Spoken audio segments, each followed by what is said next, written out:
There was a post in the Grill, a groundbreaking study that shows babies of rich Black women die at higher rates than those of poor white women. Is the problem race or racism? Hello and welcome to Cocoa Pods podcast, a podcast of the Birth Center for Natural Deliveries Foundation. My name is Dr. Bola Sogade. I'm the host of this public education podcast. Today, we're very fortunate to have with us Professor Hedwig Lee, Professor of Sociology at Duke University in North Carolina and visiting Professor of Sociology at Washington University in St. Louis. Professor Lee, thank you so much for coming to Cocoa Pods podcast this morning. I'm glad to be here and talk to you. Thank you. On Valentine's Day in 2023, there was a post in the Grill, a groundbreaking study that shows babies of rich Black women die at higher rates than those of poor white women. And I read some of the comments, and a lot of them focus on the question that is the problem race or racism? How could racism impede the maternity health of Black women? Yeah, I think that this is a question that a lot of the public has. I just want to clarify a few things. One is the recent study that came out is a study confirming or at least reaffirming what we've known for a long time. So disparities, there have always been birth outcome disparities in the United States for lots of structural reasons that do relate very closely with racism. But this isn't the first study to show that African-American women with high levels of education and income and wealth still have poorer birth outcomes than women of comparable socioeconomic status, but also to women of lower socioeconomic status. And it's not just descriptive. I mean, there's work that's been done that has controlled for lots of things like differences in behaviors, et cetera. And we still see these differences. And most social scientists, population health scientists, and even medical researchers would argue that these differences are not biological or necessarily behavioral, that we need to be looking outside of those things to understand why we see those differences. So one, I would say that research is groundbreaking, but it's actually not new. We know this and we've known it for a long time. People have been trying to fix it. And then two, which I haven't gotten to, is this difference between race and racism is tricky, right? Because race is not biological. It's a social construct. Race doesn't cause anything. We make race in the US. Racism, it's in our institutions, but it's something that is perpetuated by individual actions and collective actions and the things that institutions do. So I don't think race can do anything. Race can't cause anything. We have to think about factors that drive why we see health differences because of how a person looks, right? And I can talk more about that, but I just think sometimes it's tricky, just even this debate between race and racism, because it's a misunderstanding of what race is. Race isn't biological. It's a demographic characteristic. I mean, there's lots of people who would identify as African-American. Can we say that that is the risk factor for poor birth outcomes? No. What's the risk is the racist ways that people are treated and institutions that treat individuals differently now and historically that have led to differences in birth outcomes. One of the comments that I read after this publication was remove race and check behaviors of all new mothers before you blame it on race. Obesity from bad choices in diet and choice of being too sedentary is probably the biggest issues, followed by the mother living around violent people. And I ask, is this by choice of the mother? And some of the other comments talked about new pots and greasy food, and being 100 pounds overweight is much more of a health indicator than color or income. So is it truly all about behaviors and bad choices and less about race? What are all the factors that would make a Black woman make poor diet choices, be sedentary, and live around violent people, and or have sex soon after a childbirth? Okay, there's a couple things to think about here. I'm speaking as a social scientist, population health scientist, demographer. And so I'm not a physician, though I do work with physicians in some of the interdisciplinary research that I do. To be sure, we understand that behaviors matter when you're pregnant, right? The behaviors you engage in, your health, taking care of your health is really important, as well as that of the baby, right? So that's why why it's so important to get prenatal care. And that's why it's so important to sort of engage in the behaviors that are suggested to you by your physician. So I want to put that aside because I think that there's ways in which that's being conflated with race that are problematic. And this is why I think that's the case. One is, so there's different types of studies. So some studies show racial differences in birth outcomes just writ large. So on average, what is risk by race? And others that are looking at, as the one you mentioned, or others that sort of compare birth outcomes for Black women based on their socioeconomic status. By that, I mean your wealth or your income or your education, right? Compared to white women and their educational and socioeconomic status and maybe other racial and ethnic groups. But there's also been lots of research done that has tried to adjust for all the things that we're talking about. So we know that the individuals with certain kinds of chronic health conditions who engage in certain kinds of behaviors may have more risky birth outcomes. And so research that has tried to understand and unpack racial differences in birth outcomes does adjust for those kinds of things. So there's ways in which you can conduct statistical analysis to adjust for these factors. And even in that kind of research, where these kinds of things that are being argued might be explaining the differences, which I'm going to talk about too, because I think that that's a very strong contention. But even in that research, you see these differences. And so that begs the question, what other things matter? So if you're comparing birth outcomes for Black women and white women, and you're adjusting for things like income and health behaviors and chronic disease conditions, et cetera, what else is happening that is leading to disparate birth outcomes? And a lot of researchers focus on that. And there's many other things that are often not talked about that do actually relate to racism or bias, suggesting that there's differential treatment by physicians in terms of birth outcomes. There was a recent paper that was discussing these kinds of issues too, that depending on the characteristics of the doctor and the characteristics of the mother, what kinds of birth outcomes do you see, for example? And there's also other factors that can impact maternal health and maybe even fetal health. Like some of this work is in progress. So I'm happy to try to follow up with what we know. We don't know all of this yet, but lots of people talk about chronic stressors. And so what does it mean to be chronically stressed? When we're thinking about individuals in the Black community, we can think of different scenarios, but women who might be facing discrimination at work, in their communities, and in other places and spaces. What does it mean to have to deal with that kind of discrimination, right? We know that African Americans experience higher levels of discrimination in different places and spaces. Lots of research has shown discrimination in the labor market, for example. What does that mean for your chronic stress? And we know chronic stress is very much associated with health outcomes for women and their children. That's one. I think the other thing that, so this was a big comment, but there's a lot of sort of stereotyping that's happening here. So yes, there are differences in obesity rates by race and gender. Those have been documented. But it's also sort of a misunderstanding of the fact that these things don't happen by osmosis. There is a rhyme and reason for why we see poor health outcomes between Black and white individuals across all health outcomes. And if this isn't just about behavior, right? There are other things that are driving sort of these outcomes. Some of the same factors that are why African Americans are more likely to live in poorer neighborhoods. And some of that is because of discrimination as well. Redlining, processes that happen when individuals are trying to buy a home, where they're steered to buy homes. Some of this is because of histories of segregation, places that have been historically segregated, differences in mortgage lending practices. There was a recent paper, New York Times article in the Washington Post about a professor who studies racial housing inequality. He was putting his house, I don't know if you saw this, but he was putting his house for sale. He got it appraised and he was having it appraised. He had, his family pictures, et cetera, and he was there. The home was appraised a lot lower than he had expected, given where he was living, et cetera.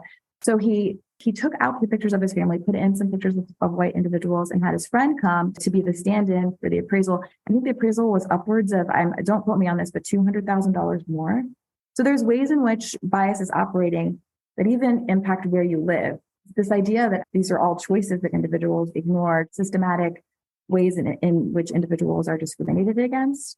And it's blaming the victim instead of thinking about the structural factors that are leading to higher rates of obesity, less access to healthy foods because you're living in segregated neighborhoods, higher levels of stress, which actually sometimes when you're very stressed, you might eat more. that might be one way to cope with your stress, and not thinking critically about the social factors.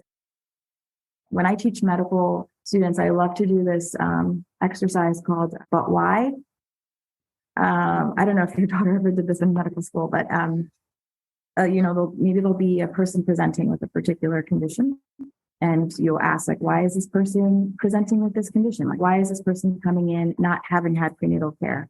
When you keep asking, but why, you soon get to the social factors. Oh, this person doesn't have housing. Oh, this person has structural factors that have led to this outcome. People don't want to choose to be unhealthy. I mean, people want to be healthy and happy and thriving. People want to have healthy, happy, thriving babies.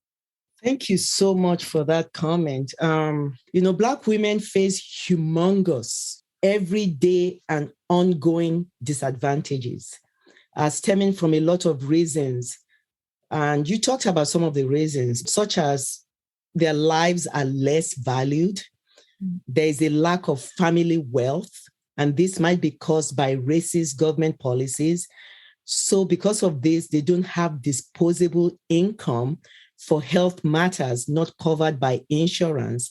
And there are other continuing biases, like you talked about. And you pointed us into how this contributes to why a woman can be very sick in maternal morbidity, or she could actually die in maternal mortality from pregnancy.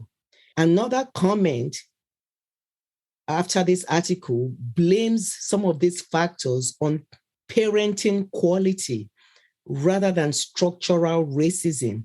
So is lower quality of parenting pervasive in a particular group of people, like Black people?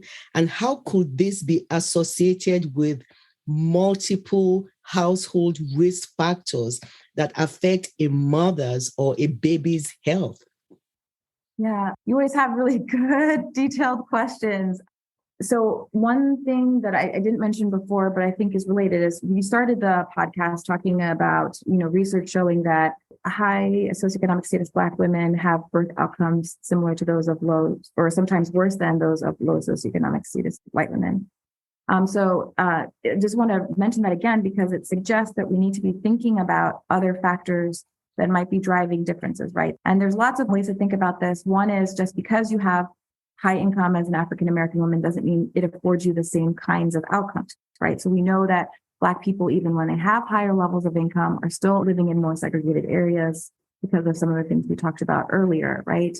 We know that even though you can be a Black woman that's highly successful in your job and career, that you face other kinds of daily discrimination and experiences that can also impact your mental health and physical health in important ways that can impact your health and the health of a child. We also know that African-American individuals who have high levels of education, their income is not necessarily always commensurate to those of a person with the same level of education who's white. So just because you have this level of education, it doesn't afford you the same neighborhoods and maybe not even the same income in some cases, right? We also know there's huge wealth disparities, as was mentioned before. Wealth is very different than income, right? Wealth is something that's intergenerational. We know historically, because of slavery and then because of discriminatory practices post-emancipation, led to huge differences in wealth inequalities. It's even hard to think about ways in which those could be closed completely because of the gap that we began with, right? Wealth is really important in terms of what it means for your health and well-being. Having wealth gives you security, right? Because just because you have a job doesn't mean you're always going to have a job, right? Most of us don't have, a guaranteed job. We could get sick. Also, differences in wealth, sort of a different starting point when we think. So when we're comparing, let's compare like a Black woman OBGYN to a white woman OBGYN, like on average, for most Black women, they're going to have little to no wealth because of these historical practices, because the way wealth is built is across generations. So even if we don't talk about the historical scenario, we can just think about two women who have gone through college and finishing medical school to become physicians. The amount of debt that might be accumulated because of schooling may be different. Individuals who have wealth from their parents, maybe their parents are able to pay for that. So there's no debt there. When a person gets married, paying for a wedding, a parent can do that, help a person with a down payment on their home. So you can see how two people who have the same income are looking very different in terms of already the wealth accumulation, right? Because if you're already in debt because of educational loans and then trying to buy a home, and then also knowing that there's discriminatory practices based on your race for those kinds of purchases, all these things matter and like create these larger gaps in wealth, even for people who are high income. I'm saying that just to help us understand why we might see differences that don't have to do with behavior. So that's first. And then second, this parenting quality question, from my read of the literature, a lot of, at least in the sociological work, suggests that while there are racial differences in parenting, the idea that parenting quality is racialized, on average, there's like racial differences in parenting quality is not something that is a social fact. I mean, I think that's something that could be debated. There are racial differences in parenting, often because African American parents have to worry about things for the well-being of their children that white parents don't have to worry about, such as, how to interact with police officers, for example.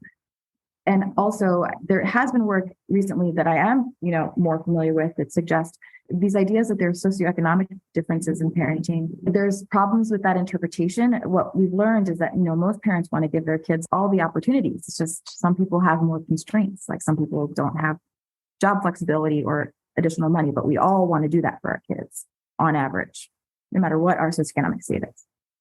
I know there might be cultural differences in parenting because I know, coming from an African culture, I know that your mom could just give you one look, like not to do something without raising a finger, and you get it, So I think there might be definitely cultural differences in parenting.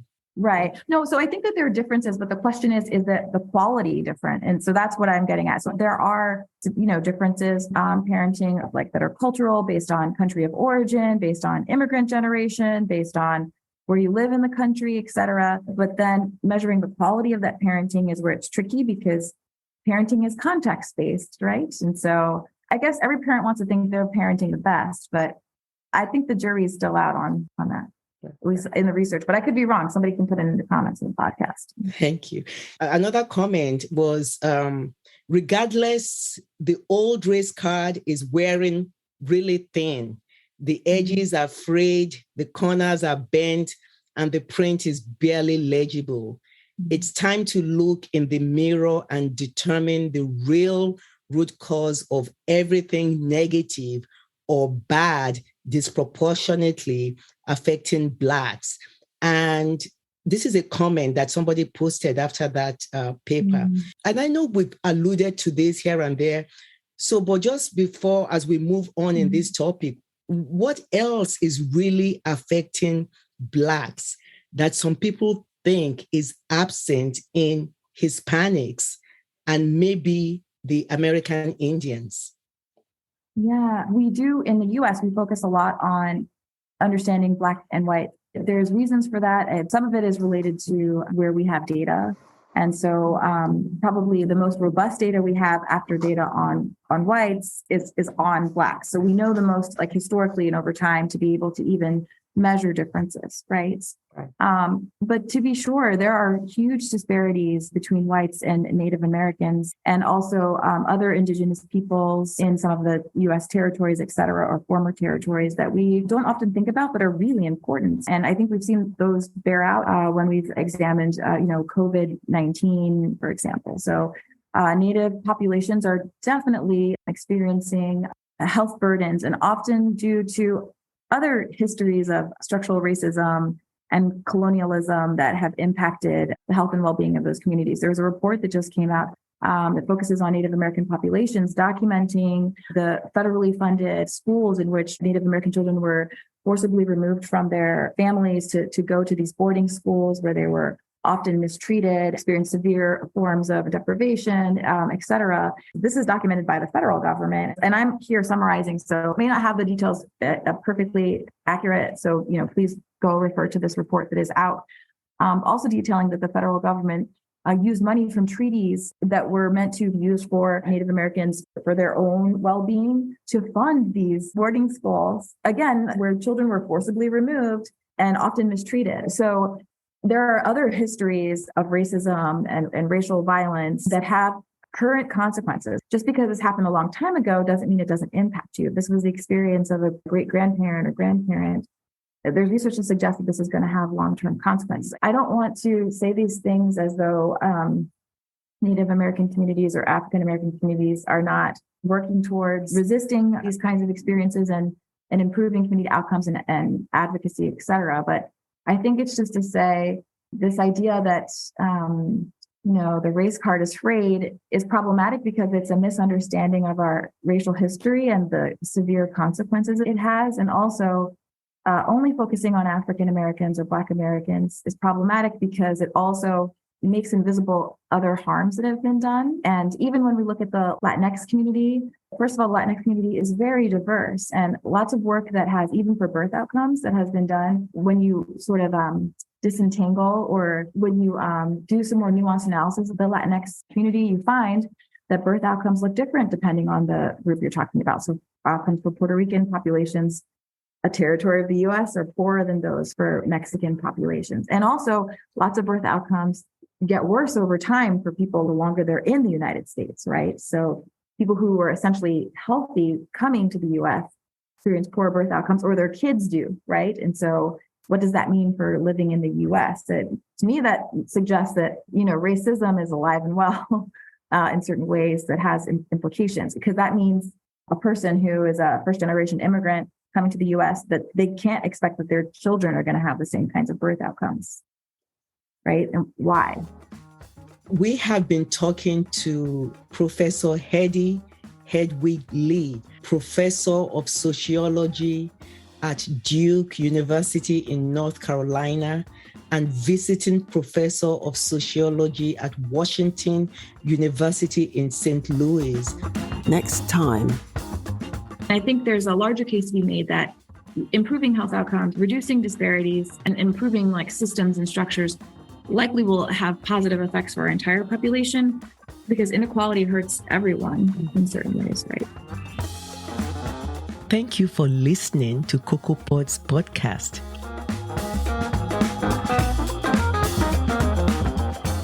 Please visit our website at birthcenterfoundation.com. That is BIRTHCENTER foundation.com to learn more. This is your host, Dr. Bola Sogade.